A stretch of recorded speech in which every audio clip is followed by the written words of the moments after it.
Buenas, buenas, ¿cómo están? ¿Cómo andan? Buen día, Fer, buen día, Ari, Lau. Diego, bienvenido. Bienvenido al Pase, Diego Genud. Muchas gracias. El gusto de tenerte acá.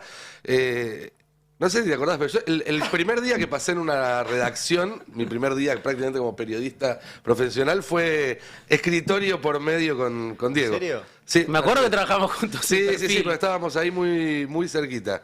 Hace una vida. ¿Cómo sí, era el casi Antos 20 de años. joven?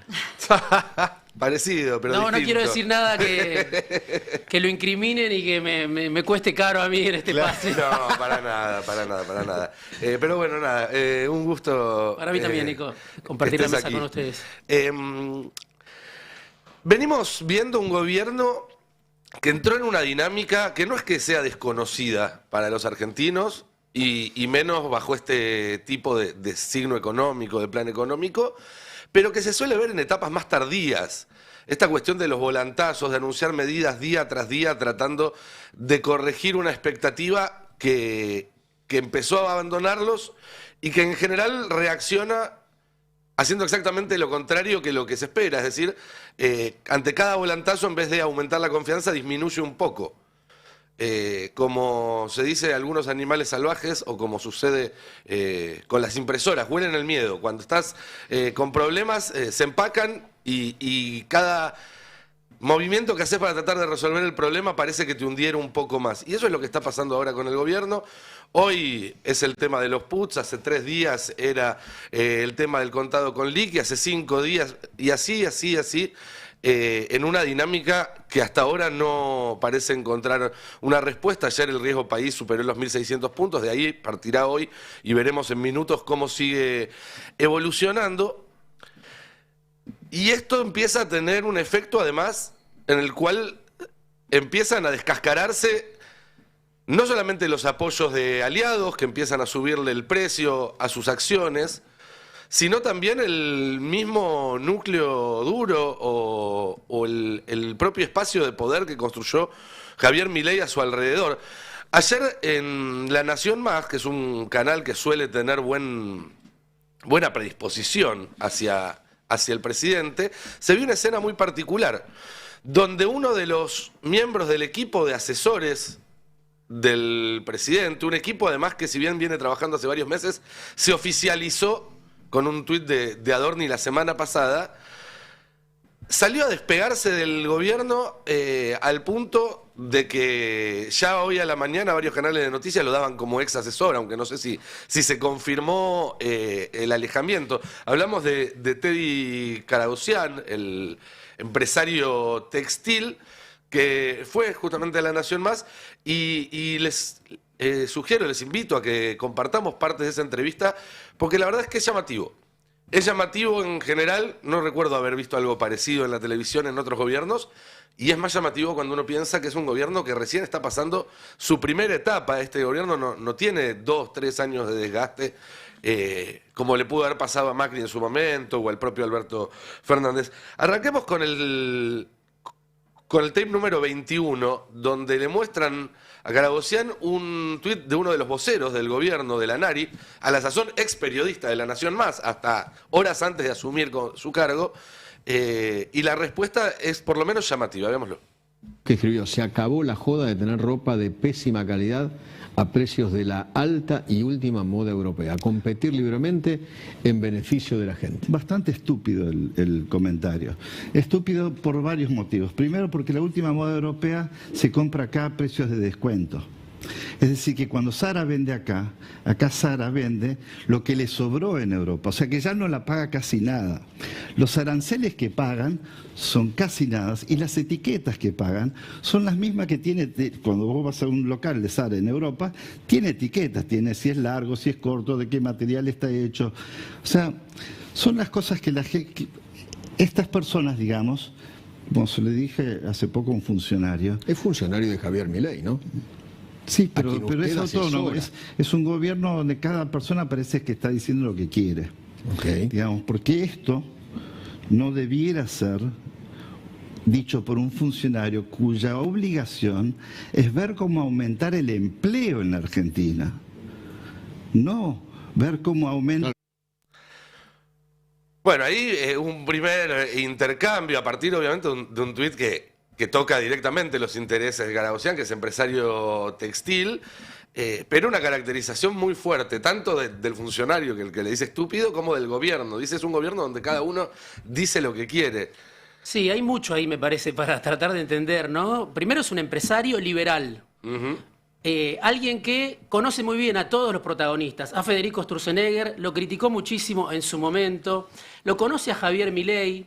Está en ese grupo de asesores que es muy extraño, sí, donde no se entiende cómo funciona ese grupo de asesores. A Espotorno le dieron una patada y se fue.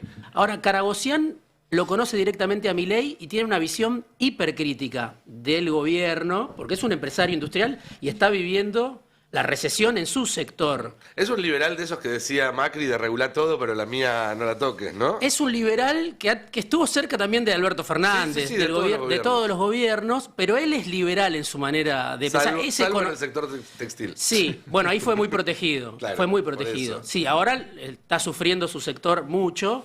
Y que haya estado en esa entrevista, para mí, hay para leerlo de distintas maneras. ¿Cómo lo leerías? Feynman sabe lo que piensa Garagossian. Sí. No es que lo llevó y se encontró con una caja de sorpresas. Feynman tiene una espalda que le permite a veces, de tan cercano que es a Milei, diferenciarse, ¿no? Es para hacer un capítulo. Él fue recordemos, él fue el anfitrión en su casa de la cena de Macri y Milei. Sí. Y él juega ahí como un libre en esa relación, sí, no juega para ninguno de los dos equipos. Sí. Ahora, ¿no se puede pensar también que era el empresario el que aparentemente decidió ir a hablar ahí porque uno podría pensar, no lo está escuchando Milei? ¿Es su forma de que Milei lo escuche? Porque más allá de que Feynman lo lleve sabiendo lo que va a decir, también hay una decisión de parte de un empresario con buen vínculo, supuestamente, o vínculo directo personal con Milei, que además, no sé si llamarlo cargo, pero tiene una función, sí, en este momento, y que decía hacer las críticas públicas. Uno hace las críticas públicas cuando por privado no las podés hacer, o porque sentís que las hiciste en privado pero no funcionaron. Ahora que diga que el funcionario no estaba pensando en cómo generar empleo, no conoce la lógica de este gobierno, que no hay funcionario buscando cómo generar empleo. Es justamente lo que falta en este gobierno, ¿no? Así es. Ahora, ¿cómo saltan los empresarios textiles cuando le marcan el precio de la ropa, ¿no? Algo que no pueden explicar. Hizo toda una explicación de las etiquetas que yo no la entendí. Sí, hoy Garagossian no vende ropa. Aclaremos eso. O sea, tiene un par de marcas de medias y alguna remera, pero no es un empresario que confeccione la ropa. Es el dueño del algodón en la Argentina, de las hilanderías, y es el proveedor después de la industria. Lo que siempre te dicen, yo lo he hablado con él y con otros textiles, es que el famoso acumulación de impuestos, tanto en la ropa como en otros productos, pero como tiene distinta participación en provincias, que se van acumulando ingresos brutos provincia arriba de provincia, y eso termina en el precio final, que además está muy diferenciado entre los shops. No estoy defendiendo el precio de la ropa, no soy un gran comprador de ropa, como verán, pero sé lo que cuestan. Hay mucha diferencia si vos la compras en el shopping o la compras en Avellaneda, la misma ropa. También hay una cuestión de eso, pero te plantean siempre la cuestión de el ingreso bruto sobre ingreso bruto sobre ingreso bruto, que eso va encareciendo el producto, no solo de la ropa, de otro. El tema de la ropa lo vemos más, y los que tenemos la posibilidad alguna vez de ir afuera, ves que es más barata la ropa. Pero ahí me parece que la crítica de Garagossian viene por el lado de que él está intentando que Milei tome su proyecto de mochila argentina. Así es. Que es un proyecto vinculado no a los despidos, sino a cómo se puede el trabajador llevarse una suerte de mochila con sus aportes, su antigüedad, etcétera, de empresa a empresa, y que les permita ir moviendo la masa laboral en ese sentido, más que a la política económica algo que general. Ya está pasando, ¿no? Porque hay algo que dice Garagossian, que es: los empresarios despedimos más rápido que el Estado. Sí.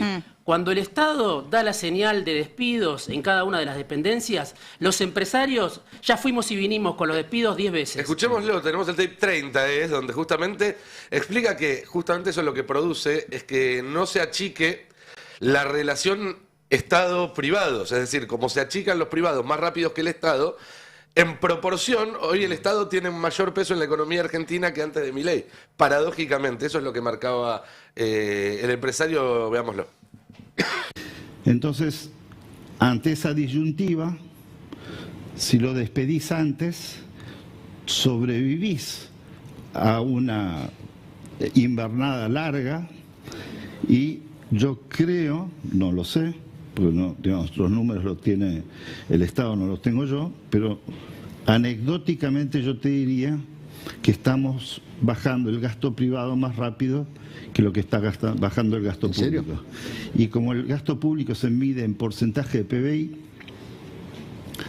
yo creo, como creía con Macri, que no están bajando el gasto público, que están bajándolo en cantidad, pero no en proporción y no en dólares. Le fue a pegar al corazón, en esa. No, Sí.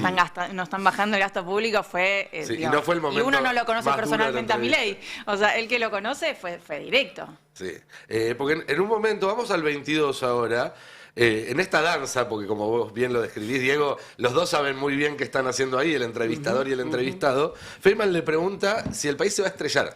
Digo, no es una pregunta neutra, no es como te parece que está la economía. Le dice, ¿vos creés que el país se va a estrellar? Escuchemos lo que contesta el asesor del presidente. Presidente de mi país, nunca se le puede decir que no. Ahora, este gobierno, así como va, ¿se estrella o no? Porque Yo creo- algunos consideran, los kirchneristas consideran que esto, así como va, se estrella. Yo te diría que no los kirchneristas. Muchos economistas, Ajá. renombrados más o menos liberales, más o menos de izquierda, más o menos de derecha, creen que no nos alcanzan los dólares vendiéndolos a 900 o a 1000, digamos. Creen que a 1500 podría ser. Yo soy de los que cree que a 1500 tampoco, porque cuando lo comparan con la época de Menem, lo que no se acuerdan es que en ese momento el Estado era 20-25% del PBI, hoy es casi 50%. Eso significa que en esa época 4 enfermeros llevaban un muerto, hoy un enfermero lleva un muerto. Durísimo. Si uno pusiera un opositor diciendo esas cosas, diría, che, fue una entrevista particularmente virulenta, pero viniendo de un asesor del presidente, Sí. llama muchísimo más la atención. Por eso, el gobierno es muy extraño, lo sabemos, hay distintas líneas, y ese consejo de asesores que es como la sombra de Caputo, que lo preside Demián Reidel, Así es. que es el- alguien que es la sombra también de Milei, que lo acompañó a Estados Unidos, lo acompaña a todos lados. Bueno, no se entiende muy bien cómo funciona. Milei dice, con ese consejo yo discuto las cuestiones estructurales, con Caputo discuto la coyuntura. Seamos buenos, como dice Murano, lo voy a homenajear en su Seamos buenos ausencia. entre nosotros. Seamos buenos entre nosotros. En general, los consejos de asesores de todos los gobiernos no se sabe muy bien cómo funcionan Sí. ni cuál es realmente su rol.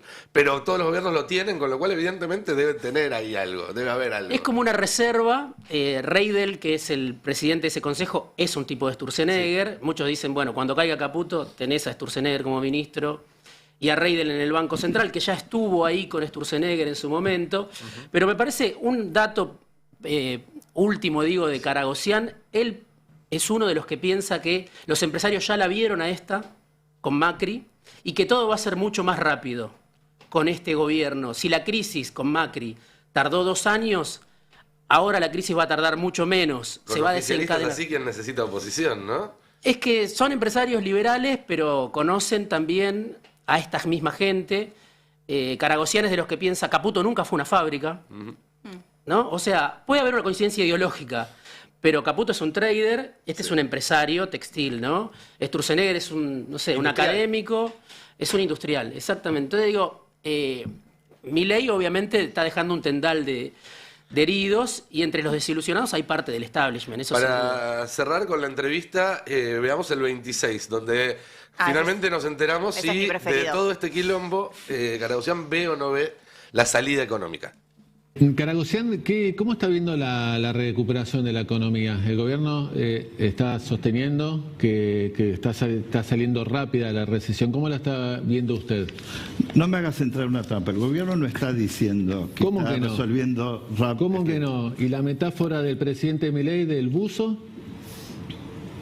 Esa No, me no la quiero decir la perdí, pero palabra. Estamos creciendo como pedo, vamos a crecer como pedo de bus. vamos a crecer. Vamos. No, pero No, lo dijo son en dos cosas presente. distintas. No, lo dijo en presente. Lo dijo. ¿Estamos creciendo? Bueno, Sí. eso yo no lo vi. Y no lo vislumbro aún. Siento diferir, pero el presidente tiene más data que yo, así que es probable que él tenga razón y yo no. Bueno, usted me dijo que en su fábrica no lo está viendo, porque si tiene el 50% parado Mi en fábrica una y mis planta, amigos no lo veo. sus amigos y ustedes tampoco. No. Hay que entender la diferencia. Tremendo. Después se quedaron discutiendo sobre el pedo de buzo. Volvieron, digamos, se quedaron muy... Les impactó más lo del pedo de buzo que el hecho de que el tipo esté diciendo de que no va a tomar más trabajadores, que esto no se va a recuperar. Que no es nada nuevo. Los que escuchan el Pase del Destape lo decimos todos los días, pero que se diga en La Nación Más, en ese programa y en boca de un asesor del presidente, creo que es políticamente muy significativo. Yo reitero, hace tiempo que ya se vienen hablando de las tensiones por los distintos sectores que o componen o apoyan a este gobierno, ¿no? Los sponsors. Los distintos sponsors. Las tensiones siempre existieron. Ahora, que una persona que dijo, si yo no me equivoco, 2 o 3 veces en la misma entrevista, que él lo conoce personalmente a Milei de 2017, o sea, que tiene ese vínculo personal, que está en su consejo de asesores, vaya a decir lo que dijo a La Nación Más, a mí me da la pauta de que o no está teniendo acceso a Milei o Milei no lo está escuchando. Porque eso pareció un portazo. Puede Sí. ser... sí. No, bueno, lo que decís, Nico, de todos los gobiernos tuvieron su consejo de asesores que no se sabe bien cómo funciona. Hay también una constante, pasaba mucho en el gobierno de Alberto, que los asesores se quejaban de que no los escuchaban. Yo le preparo este trabajo, lo llevo y así como lo llevo va a la papelera. Bueno, eso me parece que también, por lo que se ve, lo sufre él, pero que pida ya directamente una devaluación del 50% o más A mí... al aire, digamos, es muy fuerte, ¿no? Ese es el detalle que me hace especular si esto no es parte de una ofensiva en esa interna que hay entre Sturzenegger, que dice las condiciones para avanzar no son buenas, pero no van a ser mejores en el futuro, lo que haya que hacer hagámoslo pronto, y Caputo que dice no toques nada porque se me cae la estantería. Como Caputo viene aguantando, de hecho tomó un par de posiciones importantes en el ministerio la semana pasada, como formando una formación de resistir un embate. Me pregunto, y ahí te pregunto también cómo es la relación entre Garaosian y Sturzenegger, por ejemplo, que es el que encabeza la otra facción, la que dice hay que modificar el rumbo o por lo menos acelerarlo. También es mala, por eso digo, es un extraño tipo de liberal, Karagosian, que además votó a Massa, ¿no? Es amigo de Milei, está en el Consejo de Asesores, pero votó a Massa. Yo creo que no los quiere a ninguno de los dos porque no podés ir a esta recesión, digamos. Claro. Más allá de que él va a preservar su ganancia, va a despedir gente, van a remarcar precios, es el manual. Y va a importar lo que no pueda fabricar acá. Sin duda no va a perder, pero ve que este país, con este gobierno que tiene el mismo elenco que el de Macri, en la primera línea hoy económica, la va a chocar. Me parece que esa es la mirada, ¿no? Además, cuando dice mis amigos, él está hablando de los empresarios industriales. Él se referencia ahí, en la Unión Industrial Argentina, no solo textiles, los empresarios industriales de todas las ramas. Salió un informe hace un par de días del FISFE. FISFE es la Federación de Industriales de la provincia de Santa Fe, provincia industrial, o sea, cordón industrial fuerte, sobre todo ahí en Villa Constitución y demás. Y el informe es tremendo, porque te muestra que en todas, absolutamente todas las ramas de la economía de Santa Fe están en caída, excepto una, que les digo que adivinen, ¿qué hace Santa Fe además de industria? Agro. Agro. Sí, bueno, claro. la industria oleaginosa es la única que está en crecimiento. Después tenés todo en caída. Y caída de sectores fuertes, por ejemplo, el peor es automotriz. Automotriz, 46,5% de caída respecto del año anterior, comparando mayo contra mayo. Automotriz no es solo la fábrica de autos, sino que son todas sus proveedoras. O sea, acá es la fábrica de autos. Pero después tenés todas las pymes que proveen a esa fábrica de autos, de autopartes, de sector de metalúrgico, etcétera. Todo para atrás. Industria siderúrgica. Ahí tenés a Sindar, tenés a Techín, todos esos. Caída del 40%. Caída del 40%. Después tenés otras industrias tipo muebles, 37% de caída, incluso maquinaria agropecuaria, y tenés panoramas como esto, que este es re interesante este gráfico. Esta es la evolución de la producción industrial de la provincia de Santa Fe. Es bastante fácil de leer. En rojito se cayó todo, en azul sube, en rojo vuelve a caer. Ahí está la evolución. El primer rojo es el final de Macri, y el principio de... Después tenés la pandemia, es el segundo rojo. Después tenés en azul, que fue la recuperación de la pandemia. Y después tenés este rojo violento, que es el último tramo del gobierno anterior, y el bordó ya final de lo que es el gobierno de Javier Milei. Y hay otro gráfico que es interesante, si puedes poner el siguiente, este es el que le decía recién, por rama de actividad. ¿Sí? Arriba tenés un par de ramas de actividad, que son las que les decía recién, la de oleaginosas, y después tenés todo en rojo. Todo absolutamente en rojo. Y hay otro que, si lo tenés ahí, es el semáforo, que es bastante también fácil de leer. Ahí está. Semaforización de resultados, ¿sí? Indicadores de enero 2023 a mayo 2024. Y todo se ha ido a rojo, excepto molienda de soja. Todo lo demás, el índice de producción industrial, demanda de energía eléctrica, caída del 18%. Empleo industrial, el último tiene sin datos, pero caída del 2,2%. Producción de acero, caída del 40%. Producción metalúrgica, caída del 22%. Y el último, porción de actividades fabriles con evolución negativa, 87%. Esto es provincia de Santa Fe. Por eso, ahí les tiro la pelota a ustedes, es inentendible la presencia para mí de Puyaro en el Pacto de Mayo, dándole gobernabilidad, votándole las leyes al gobierno. Este es el panorama. Pero también es inentendible que las cámaras industriales, con algún que otra queja, sigan apoyando a este gobierno. Claro. ¿No? Pero está la cuestión ideológica que marcaba Diego, Sí. que todavía es fuerte. Pero digo, cuando Caragasian habla de sus amigos, son estos, sí. Pero no solamente, digo, para sacarlo también del número, porque quizás para la gente ver un cuadradito, por más que el rojo impacte distinto que el verde, solamente ayer hubo 2 noticias que son tremendas para el mundo del trabajo formal en la Argentina.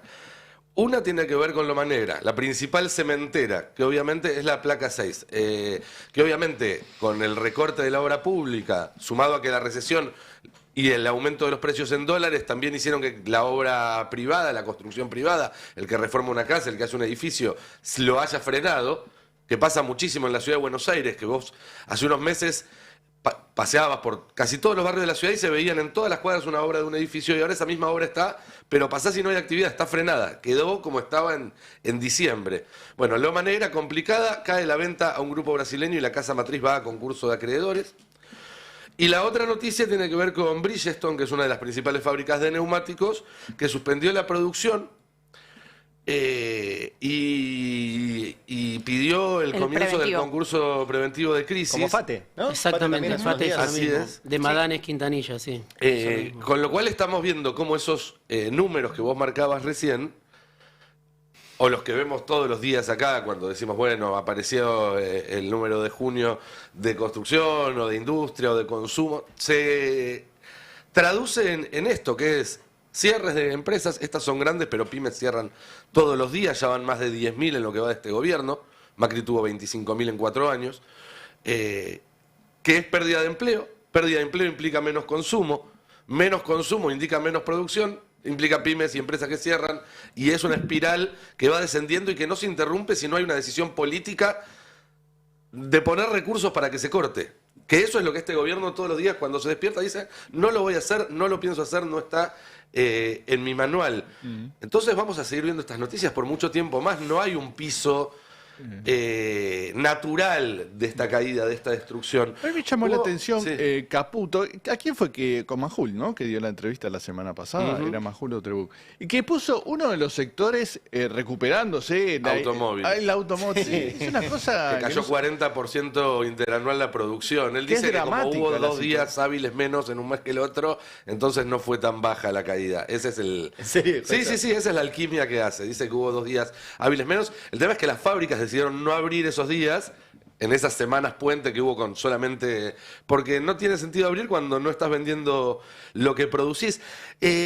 La semana pasada se presentó un informe de la Cámara de Sindicatos Industriales de la República Argentina, de CECIRA, en un acto además muy importante, porque participaron 5 gobernadores peronistas, participaron obviamente las cabezas de los sindicatos industriales, que también tienen unos números que son de terror, de tren fantasma. Tenemos ahí unas placas que preparó la producción para repasarlo, porque es la continuación de este relato que vamos haciendo, digamos, ¿no? Son todas piezas de un mismo rompecabezas que encajan y que fabrican una escena de terror. Total de empresas con trabajadores nucleadas por Cesira son más de 60.000 empresas divididas en 18 sectores. Es decir, es una cámara muy representativa de la industria argentina.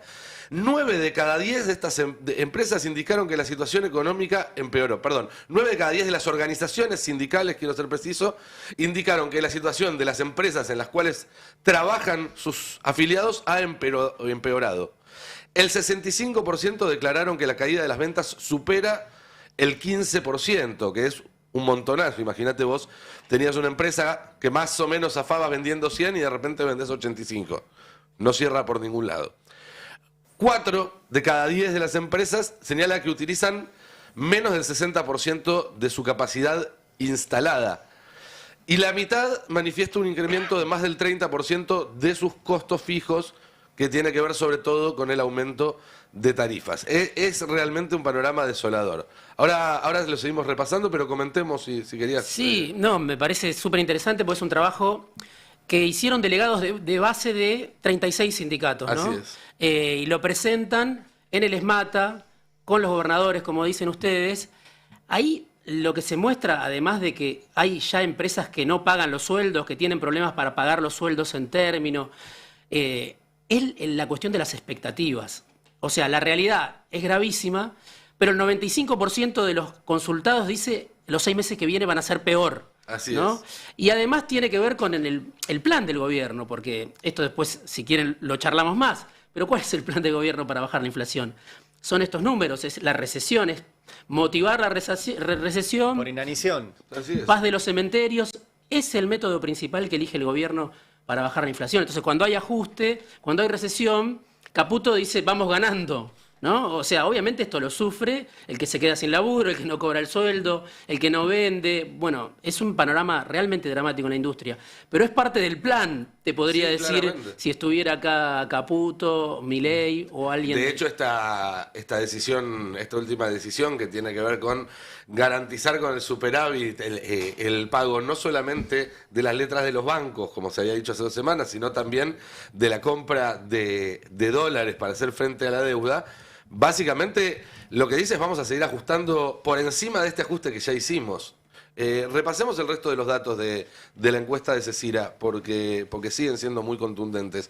Cumplimiento de las obligaciones. Solo el 56% de las empresas puede abonar a sus trabajadores en las fechas establecidas. Esto es que no se pagan los sueldos en tiempo y forma, que empezaron a pagarse los sueldos en cuotas o retrasados. El 38%, casi 4 de cada 10, de las empresas se ve obligado a dividir los pagos durante el mes, pago en cuotas. Esto es lo que decías vos, Diego. El 95% considera que en los próximos 6 meses la situación estará mucho peor o moderadamente peor. Y el 65% indica que a partir de la sanción de la ley de bases, el funcionamiento va a empeorar. Solo un 20% que seguirá igual y un 15% no contestó. Con lo cual, creo que no queda nadie que haya dicho que va a estar mejor, ¿no? Si sumo 65 más 20 más 15.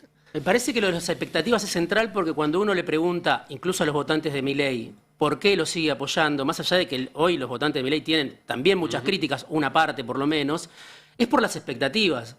Entonces, porque hay una luz al final del túnel, eso es lo que vende el gobierno, por lo menos con su base de adhesión, con los 14 millones de personas que lo votaron, no sé cuántos hoy lo respaldan, pero que las expectativas empiecen a dar negativas para el 95%, es un sector muy afectado, pero digo, eso es lo que mata, le pega la línea de flotación a lo que le queda de legitimidad a Milei o a la popularidad de Milei, a lo que muestran las encuestas. Ahora, ella preguntaba por los empresarios cómo seguían sosteniendo esto los industriales. Ayer estuvo con AEA Guillermo Francos, el jefe de gabinete, ¿no? Sí.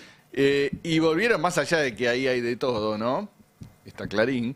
Vuelven con las ideas zombies, ¿no? Lo que piden es reforma laboral y que bajen impuestos, como eso si fuera la solución, en vez de pedirle al gobierno una política más expansiva que tenga en cuenta, ¿no?, la generación de empleo, la generación de riquezas, etcétera, etcétera, ¿no? Muy impresionante la representación de AEA, ¿no? Porque AEA es un sello armado en su momento por Manieto y Pablo Roca, después se sumaron algunos. No están las empresas, sino ellos en términos personales. Después se sumaron la otros. asociación de empresarios, no de empresas, ¿no? No, asociación empresaria argentina, pero bueno, ahí están Los dueños. Los dueños, claro, tienen una cara, como Funes de Rioja es de la UI, acá tienen a Jaime Campos, pero está Sebastián Bago, Manieto, Alfredo Coto, Braun, Elstein. Se sumó Galperín fueron los últimos que se sumó ahí, Bulgeroni, Migoya de Globant, Blaquier, etcétera. Pero cuando vos ves, ellos dicen que emplean en conjunto a 240.000 personas. 240.000 personas en un universo de la Argentina de 20 millones de personas que trabajan, más o menos, 6 millones registradas, es mínimo en términos de empleo. Incluso es mínimo en términos de PBI, son las empresas más grandes, pero no llegan al 25% del PBI. El otro 75% lo generan el resto de las empresas, sobre todo las pymes, pero tienen un poder de lobby monumental. Sobre representados. Pasa mucho, ¿no? En la Argentina. Sí. Hay voces sobre representadas y otras que no se escuchan. Ahora directamente escriben las leyes, ¿no?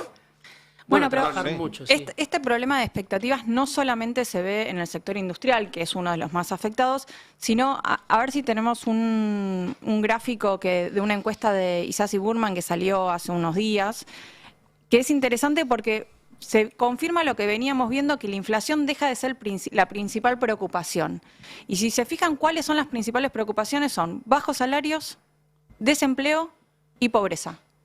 Esa me parece que es la descripción de los miedos que se vienen para adelante. Fíjense que cuestiones que movilizaron quizás las mayores marchas contra este gobierno, como educación pública, se retraen, inseguridad, que es, digamos, una de las cuestiones que en general movilizó mucho durante la campaña, se retraen, corrupción también. O sea, el problema es perder el laburo y ser pobre. Y ser pobre incluye también estar empleado y tener un salario bajo. Eso tiene que ver, también con las suspensiones, con, digamos, toda una movida que quizás que estamos viendo, por ejemplo, con Asindar, empresas grandes que no empezaron ya con los despidos masivos, pero sí a suspender 1, 2, hasta 4 meses. Acaba de salir, justo lo mandaron recién, el último informe de Cifra, del Centro de Estudios de la CTA, sobre el salario mínimo, el valor real del salario mínimo. Estamos en el peor salario mínimo real en 30 años. Pero si vos te fijás, los números son así. Venimos dando en los últimos días el peor consumo de carne de la historia, que se tenga registrado. El peor consumo de lácteos, creo que en los últimos 30 años. No me puedo acordar ahora la cifra del pan, pero también. O sea, son todos números que son o históricos o de los últimos. O sea, tenemos que retrotraernos a situaciones de las peores crisis que tuvo este país en los últimos tiempos. Es que son números que si uno, cuando uno mira la evolución de los indicadores de consumo, de actividad, etcétera, y se los muestra en abstracto a un economista, no le dice de dónde ni de cuándo son, te dicen que son de un país en guerra, o que pasó por una pandemia, o que tuvo un terremoto. Son literalmente números de un país en medio de una catástrofe. De una catástrofe excepcional. Bueno, volviendo a los amigos de Caragosian, capacidad instalada de la industria, el uso de la capacidad instalada, 56%, es el número de pandemia. Claro. O sea, un número de un país parado. Y eso implica además, y eso te patea hacia adelante la llegada de inversiones. Porque claro, ¿quién va a poner plata para comprar una máquina cuando tenés la mitad de las máquinas del país paradas? Se están yendo las multinacionales. Se están yendo las multinacionales. Unas cuantas. Y hay otras que lo analizan. Y después hay un dato, por eso digo, es parte del plan. Parte de esto es parte del plan. Hay cosas que no le están saliendo al gobierno como quisiera, pero hay cosas que sí. La parte destructiva sí le sale bárbaro. Bueno, Pablo Quirno, secretario de Finanzas, tuvo una reunión en Wall Street con fondos de inversión.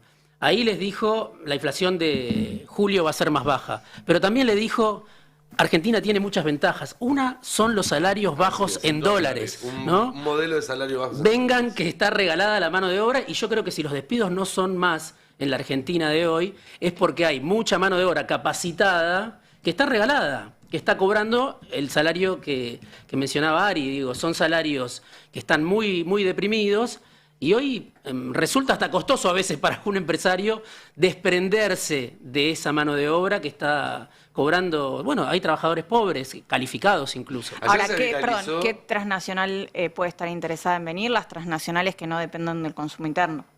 Porque las transnacionales que sí dependen del consumo interno, volviendo a la hermosa fiesta en la embajada estadounidense que charlamos la otra vez, las empresas vinculadas a Estados Unidos que sí dependen del consumo interno, en esa fiesta estaban preocupadas. Claro.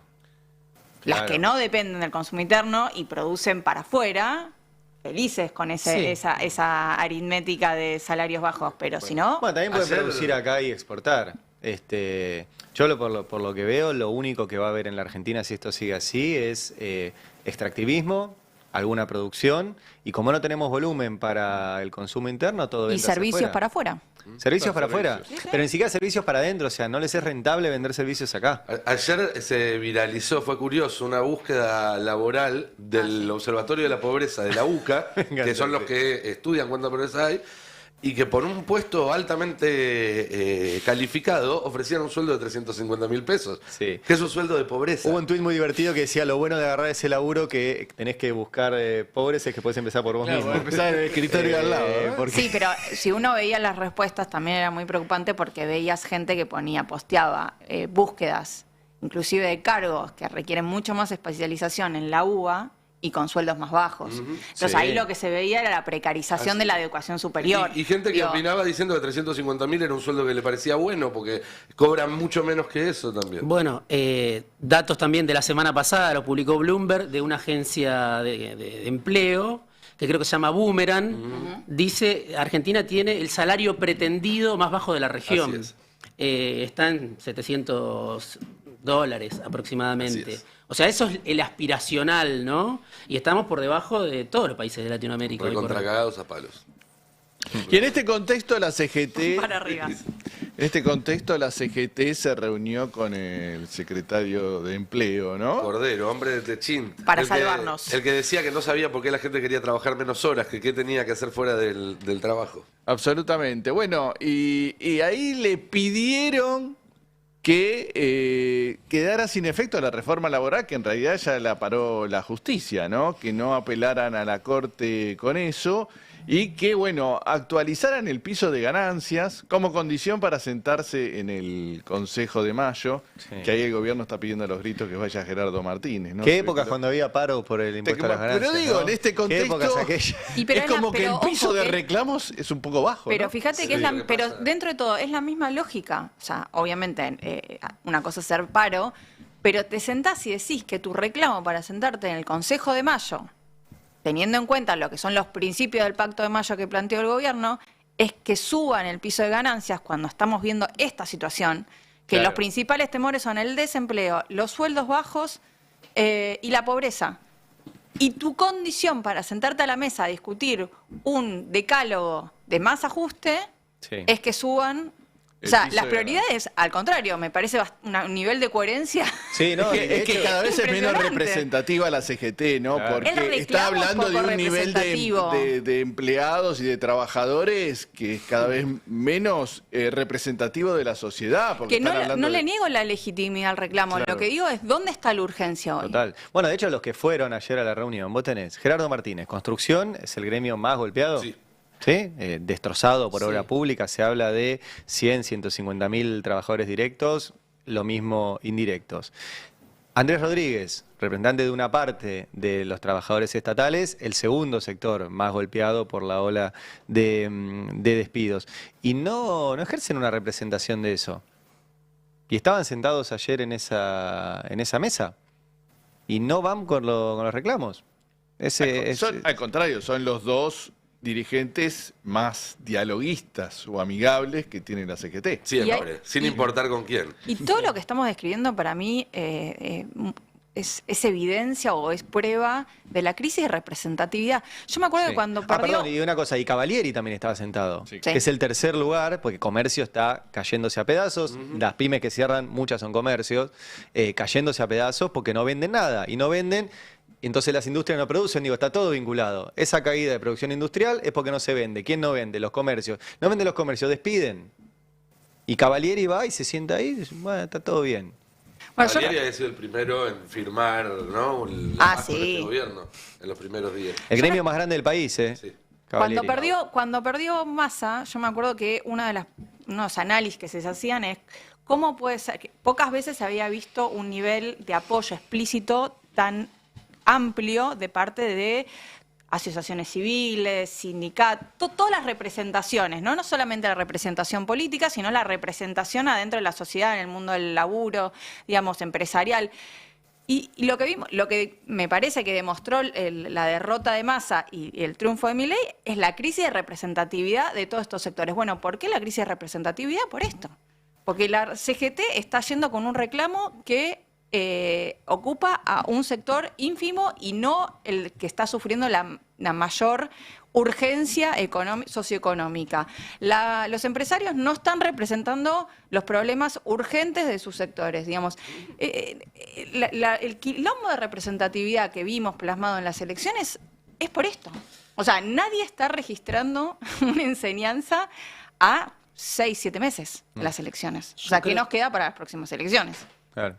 Yo creo que eso es así y que la CGT está como desligada, despegada de la realidad, la dirigencia en general, con una sociedad donde el trabajo en negro, el trabajo no registrado, precario, bueno, no sé, ya está alrededor del 50%, me imagino, depende de la medición, pero al mismo tiempo creo que ganancias puede ser un problema para el gobierno. En Vaca Muerta, en el polo oleaginoso, en bancos. Hay problemas con el sindicato petrolero. O sea, digo, para los dueños del país, para los que quieren exportar, para los que están ganando en este mundo de pérdidas, puede ser un problema ganancias. Y también, retomando lo que decías antes, para los gobernadores y jefes políticos, intendentes en algunos casos, de aquellas provincias, ciudades, donde buena parte de la actividad pasa justamente por estos gremios de sueldos altos. Sí. Hablamos de toda la Patagonia, hablamos del sur de Santa Fe, hablamos de Yarlora en Córdoba. Eso va a empezar a impactarlos de alguna manera indirectamente si ellos no empiezan a mostrar que van a proteger ese privilegio, beneficio. Yo me imagino paros por sectores, sectores en las próximas semanas, meses, en Vaca Muerta. Que está afectan muy claro directamente a las reservas. Sí, sin duda, sin duda. Y el agronegocio también, porque digo, el RIGI, el famoso régimen para las grandes inversiones, lo que hace es, en realidad, es un tiro en el pie del gobierno, que lo hace más dependiente del agronegocio. Exactamente. Entonces, es el único sector que le genera hoy ingreso de dólares. La soja está cayendo por debajo de los $400. Esa es una mala noticia para el gobierno. Y hay que ver si hay conflictividad en el polo oleaginoso. Yo creo que puede ser muy complicado para el gobierno. Y una pregunta que ahora se viene, para el cambio de tema, pero porque vi hoy que creo que publicaste vos el tema de los pliegos de los jueces Ariel Lijo y García Mansilla, juez Lijo, el otro es académico por ahora, para la Corte Suprema. ¿Cómo ven al peronismo frente a todo esto y esto de darle gobernabilidad y jueces de la Corte a un gobierno que hace todo lo que acabamos de decir? Ayer un senador importante de la Libertad Avanza dijo que no va a votar por Lijo. Con lo cual, quizás lo de la gobernabilidad... Más visibilidad igual que el peronismo, es lo que dijo el señor. Gabriel Bornoroni, armador clave... ¿Dijo que no va a votar el pliego del Lijo? Gabriel Bornoroni, o sea, dijo armador lo que no clave de Karina Milei en el interior del país. Sí. Hombre de confianza, además, de Martín Menem y de Lune Menem. Sí. Dijo que no va a votar el pliego del Hijo porque es la vieja política, no me acuerdo. Y Paltroni dijo lo mismo. O sea, que un tipo del gobierno... El fin de semana, el lunes, ya no me acuerdo, pero dijo que no va a votar el pliego del Hijo. También. O sea, un tipo del gobierno y Luis Juez dijeron más... Dos de los senadores claves del gobierno y un senador clave de Juntos por el Cambio. Digámoslo, son no senadores más, son figuras importantes dentro de cada bloque. Y Victoria Villarroel, ¿no? Y Victoria Villarroel. Okay. O sea, es la que tendría que desempatar en caso de... Que es la cara más visible de la oposición en el Senado últimamente. O sea, que todos estos dicen más sobre el juez Lijo que los senadores del peronismo, que cada vez que les preguntamos responden... Estamos viendo, vamos a analizar, lo tenemos que discutir y todo eso. Ya tiene fecha esa discusión, con lo cual van a tener que empezar a ver, a analizar y a discutir y a resolver algo, ¿no? ¿Sabemos algo? Cada vez más necesarios. Yo tengo algún datito de la discusión que hay en el oficialismo, en lo que era el oficialismo, en el peronismo. Porque Parrilli dijo hace un par de semanas, si Clarín y La Nación están hablando mal del hijo es como colgar una medalla. Sí. Es espectacular porque el hijo fue el tipo que le pincha el teléfono a Parrilli y de ahí salen las escuchas de Parrilli con Cristina. Sí. Alguien del oficialismo le dijo a Parrilli, no es así, Oscar. La Nación está hablando mal del hijo, pero Clarín no está hablando mal del hijo porque Gabriel Cavallo, que tiene un parentesco con el hijo, o tenía un parentesco, es parte de la misma familia, hace lobby, digamos, por el hijo dentro de Clarín, ¿no? Sí. Y entonces, si la Nación habla mal y Clarín habla bien, que hay que abstenerse. No, por eso digo, dicen que Parrilli está repensando. Yo no lo entiendo. Le su preguntaron voto. en su momento a Máximo Kirchner, que no es senador, Sí. pero y dijo, bueno, vamos a ver. Le preguntaron el otro día a Mariano Recalde, acá le preguntó, Acá, creo sí. que Sí, ustedes a la nosotros, tarde, ¿no? Mariano, sí, sí. Y dijo, bueno, vamos a ver. Le preguntaron a Mayans. Dijo que él jefe tenía del una bloque. oposición personal, pero que no la quería decir y que se iba a sumar a lo Digo, que dijera la mayoría. Digo algo que ya dije más temprano, pero ahora hay más gente y el público se renueva. Mañana que se cumplen 30 años del atentado a la AMIA y que va a haber muchos tuiteando y hablando del tema, recuerden que el juez Lijo también es parte del encubrimiento del atentado a la AMIA. Al juez Lijo le tocó un tramo de todo esto, que era el tramo importante porque era la parte de Carlos Corach, y no hizo nada, lo cajoneó y se la terminaron sacando por cajonearla. Digo, porque mañana va a haber muchos hablando de la AMIA y yo le diría, no sean hipócritas, si hablan de la AMIA no pueden votar el pliego del hijo, ni hablar por todas las otras cosas del hijo, que son sus vínculos con los servicios de inteligencia, que se dedicó a meter en cana gente como Amado Vudú, que junto con Sí. Patricia Bullrich lo metieron en cana en pijama. Es largo cómo protege a Mauricio Macri en el caso Correo. O sea, es largo el prontuario del hijo como Fue un para actor andar... central durante los años de Macri, ¿no? Exacto. La doctrina de Irursun y todo La eso. aplicó él, Sí. él fue el primero que la aplica. Digo, es largo el prontuario del hijo como para medias tintas. Y si encima, yo no sabía esto, la verdad que no lo había visto, si encima desde el gobierno ya algunos te dicen, che, el hijo no. Yo creo el que hay peronismo- sectores del peronismo que están queriendo ser parte de una negociación para ampliar la Corte. Que no sean estos 2 pliegos, sino que sean 9. Alguno dijo 15, pero 9. En el gobierno quieren 9. Sí, y yo creo que en el peronismo también quieren 9. Entonces, no No sé viene si, teniendo si mucha- quede diluido, si quede, que Sí, se claro. pierda al hijo en ese... Pero pongamos que Sí, pero son yo 9. quiero ver qué nombres 5 pero le vas a va a dar... presentar el peronismo para que quede diluido el hijo, ¿no? Pero además, no, Ahora sí va a ser una No, sorpresa no te la indignes, candidatura de no Burlando. te pero indignes. ahora hay 5, ¿no? Sí. Ahora hay 5, le vas a dar 2, van a tener 5. Suponemos que se toman 4, pensás que te van a dar los 4, no, te van a dar 2 porque el radicalismo va a pedir Maqueda, ¿no? 2. Se va a Maqueda. No sé. Bueno, sí, por ahí Hace la gran fight. presenta resistencia, sí. Si Maqueda se va, corre cierre riesgo de ir preso. Sí. Con lo cual no sé si se va a ir. En este país.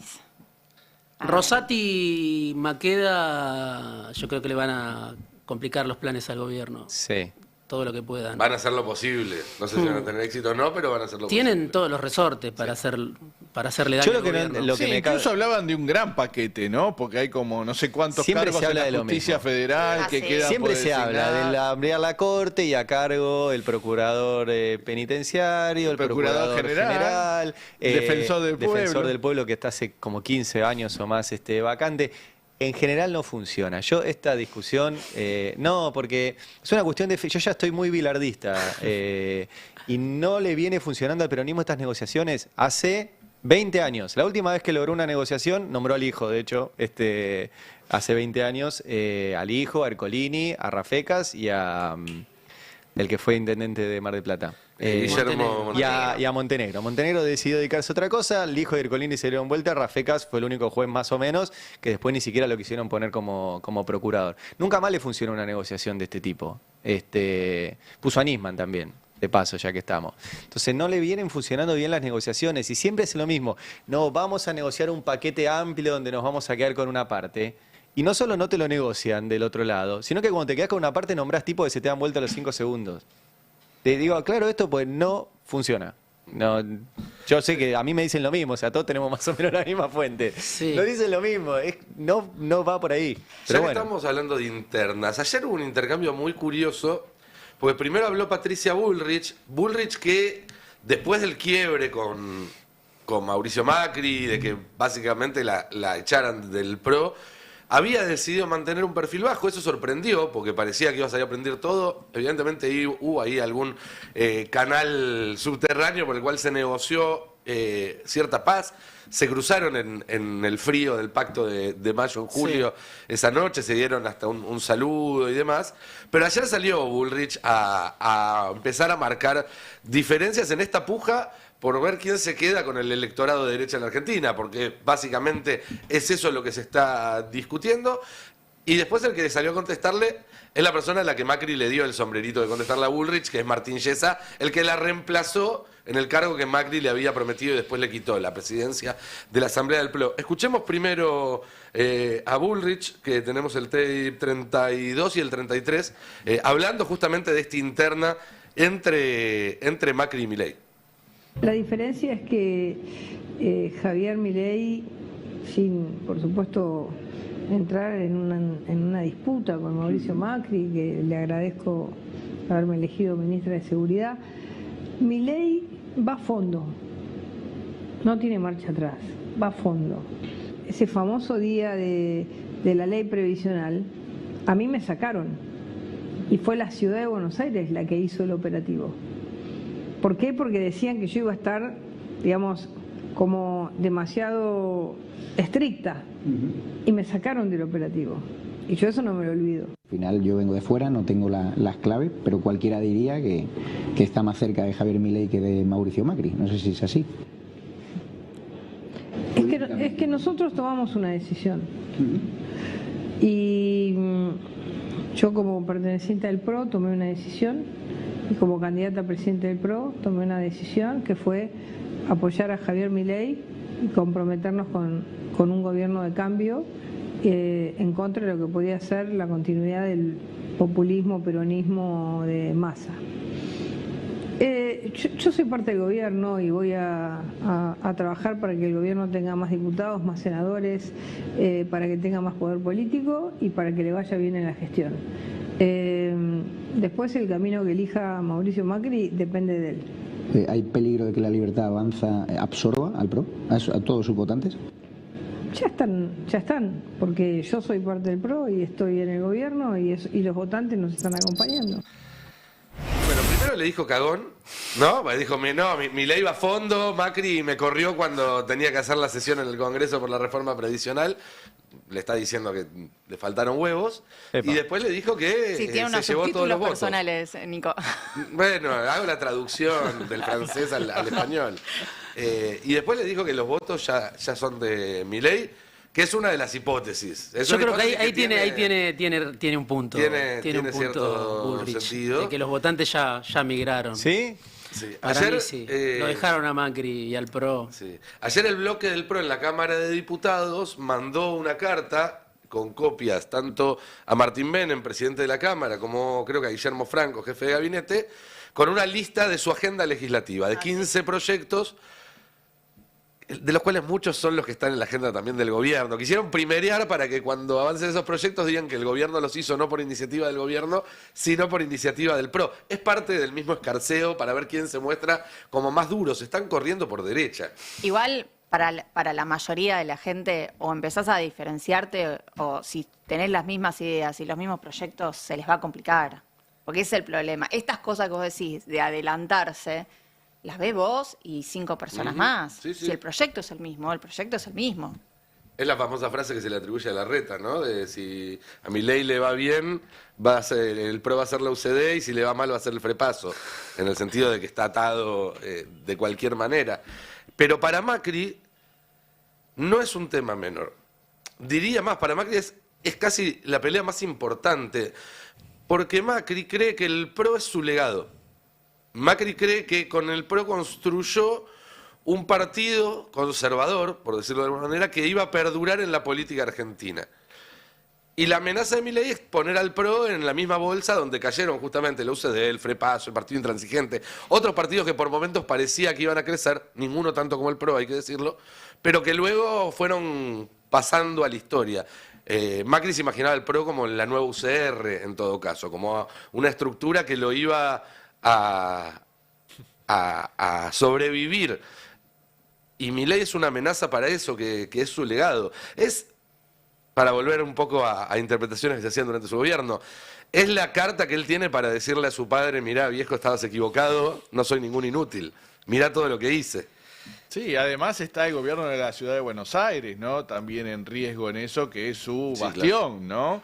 Si queda subsumido en la libertad avanza, ahí corre serio riesgo, ¿no? Por eso piden con tanto ahínco la plata de la coparticipación. Sí, claro.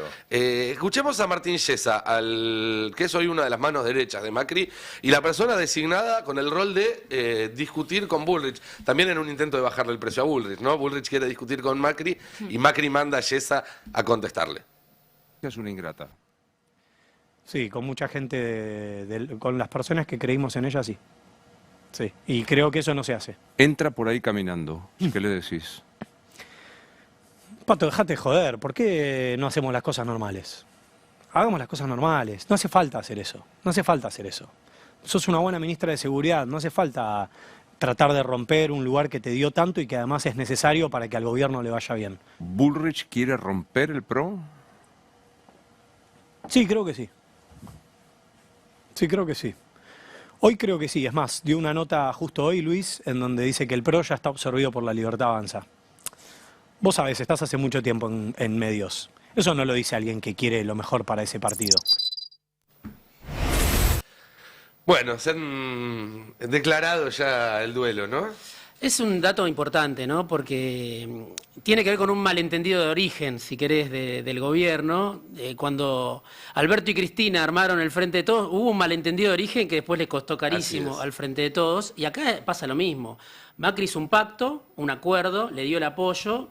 No sé si le prometieron o no algo que no le cumplieron, pero es verdad que hoy el macrismo puro está vetado en el gobierno. Los que llegan tercerizados, negociando el contrato, con el paz en su poder, ¿no? Caputo, Bullrich, Sturzenegger, pero no hay acuerdo con Macri. Macri reclama, lo primero que reclama es el lugar para Ritondo. Así es, en la diputados, presidencia de la Cámara. Sí, y algunos otros ministerios. Está reclamando eso, además obviamente de la coparticipación, del maxi kiosco de la ciudad. Y también una puesta en escena en la cual Macri quiere quedar como el que le salve las papas a este gobierno cuando las cosas se le empiecen a complicar.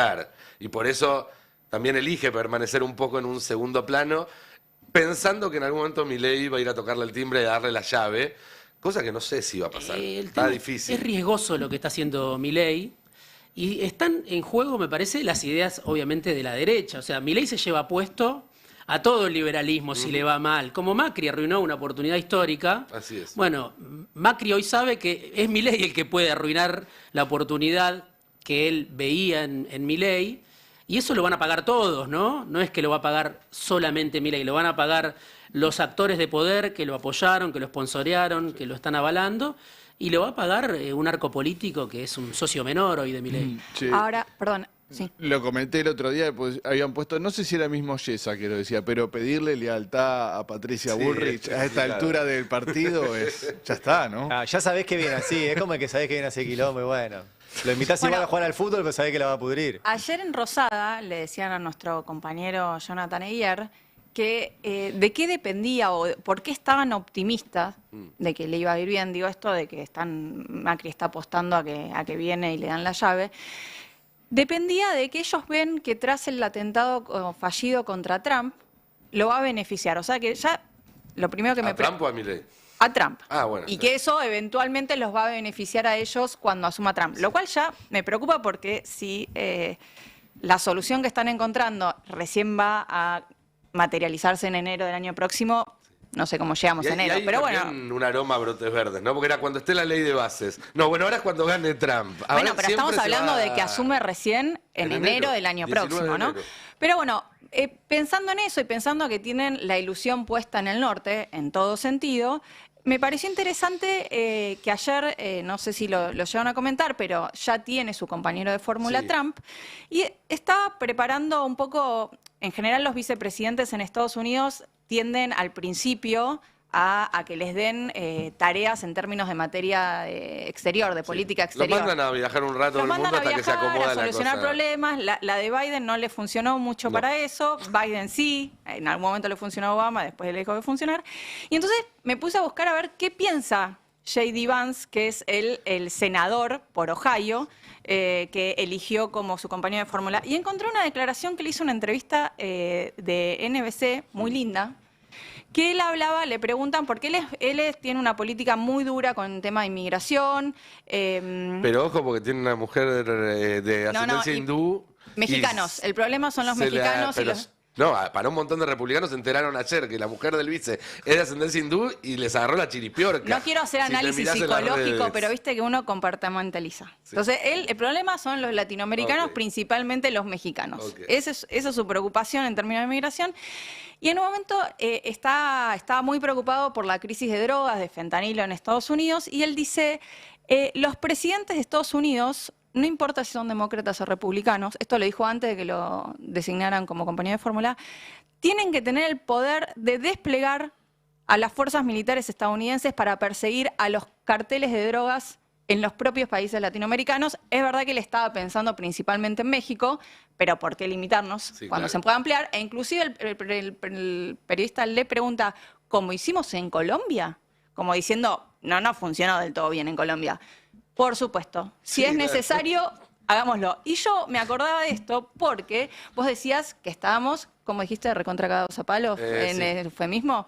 Bueno, entonces yo pensaba, ¿cuántas veces dijimos que cuanto más se retire el Estado, cuanto más caigan las vías de desarrollo económico de las familias de manera legal, más puede crecer el campo fértil para el narcotráfico, ¿no? Entonces, en ese escenario de la Argentina, con la situación actual que tenemos, es muy lindo saber que la persona que va a acompañar al presidente, en el cual el gobierno deposita todas sus esperanzas políticas y económicas, tiene esta visión. Nos que quedamos después tranquilísimos. les puedo sumar un montón de frases espectaculares, como que comparó al aborto con la esclavitud, porque los dos deterioran moralmente a la sociedad en su conjunto.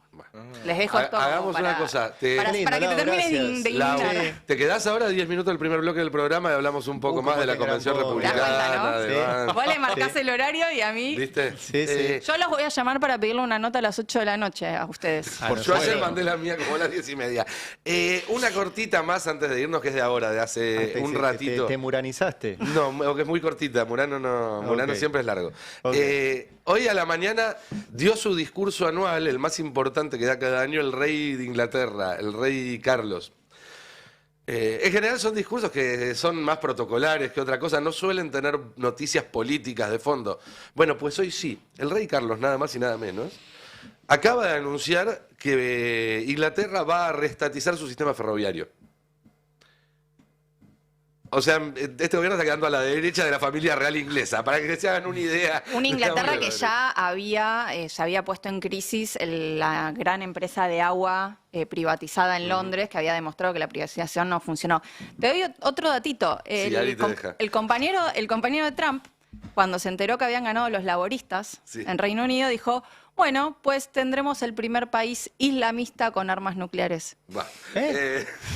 Islamista, es increíble eso, porque hay muchos musulmanes, quiso decir, en Inglaterra. Por supuesto, y están tomando el poder. El señor es blanco, el nuevo primer ministro pero ahora el Reino Unido va a atacar a... Creen en la teoría del gran reemplazo, el hombre, que es una teoría que tienen los neorreaccionarios, los neofascistas, de que hay un plan por el cual se está reemplazando a la población blanca de Occidente por población negra, musulmana, latina, etcétera. Bueno, en esa teoría también creía Tucker Carlson, que es el que vino a entrevistar y no a le Milei. preguntes a Santi Caputo porque tengo miedo en los que te pueda últimos llegar a días contestar. estuve viendo mucho programa así, ¿no? De personas hablando, discutiendo política de Estados Unidos y de Francia, por obvias razones.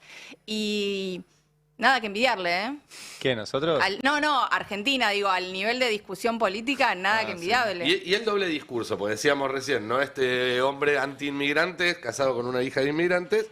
Y ayer que vi un datito de color muy gracioso, habló de una nota, uno de los gerentes, uno de los responsables de la aplicación Grindr, que es una aplicación como Tinder, pero que se utiliza mayormente por la comunidad homosexual. Y dijo que tuvieron un récord de activación de la aplicación en Milwaukee durante la convención republicana. Es decir, se juntan a dar discursos diciendo lo mal que está tener pareja del mismo sexo, inmigrantes y demás, y después, como siempre fue, en la vida privada hacen todo lo contrario, porque la doble moral es más vieja que la rueda y se sigue repitiendo. En el, ¿cómo era, decía el tango? En el 510 y en el 2024 también. Chicos, muchísimas gracias por acompañarnos hoy en este pase, también a quienes están allí del otro lado. Quédense en un minuto, vamos a hablar un poco más de política exterior con Lau. Vamos a hablar con Alfredo Zayat, un mano a mano, para ver cómo sigue la economía, la real y la financiera, que es la que está relojeando el gobierno, y sobre todo un Caputo que siente que le queda cada vez menos tiempo en su cargo. Tenemos una buena noticia también, algo que no abunda por estos tiempos, pero el FMI va a revisar en octubre las políticas de sobretasas, y eso significa que Argentina va a tener que pagar bastante menos durante todos los años que nos quedan por delante de deuda del Fondo Monetario Internacional. Voy a estar dándoles los detalles de esta novedad, el informe de Lula González, el humor, música, bueno, lo que están acostumbrados hasta la 1 acá en el Destape. Ya venimos.